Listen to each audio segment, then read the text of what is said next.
جس طرح من کنتو مولا کے ہم منکر نہیں ہیں، اسی طرح انت ولی فی الدنیا والآخرہ کے بھی ہم منکر نہیں ہیں. ہم مولا علی کی شان کو بھی مانتے ہیں، حضرت عثمان کی شان کو بھی مانتے ہیں. میرے آقا صلی اللہ تعالی علیہ وسلم نے اعلان فرمایا صحابہ میں، لینہد کل رجل منکم الی کفوہ، فرمایا ہر میرا صحابی اپنے کفو کے ساتھ جا کر بیٹھ جائے. کفو یہ ایک نکاح کے اندر اصطلاح ہے.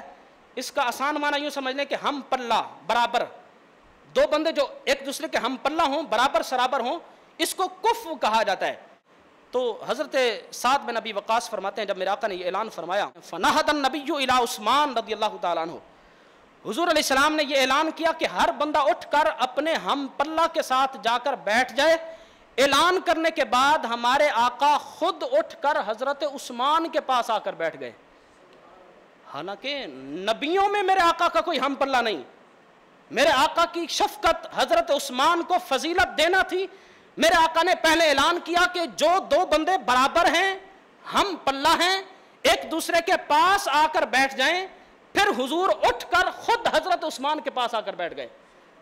اور اس کے بعد حضور علیہ السلام نے آ کر حضرت عثمان کو جپھا بھی ڈال لیا، اپنے سینے سے لگایا.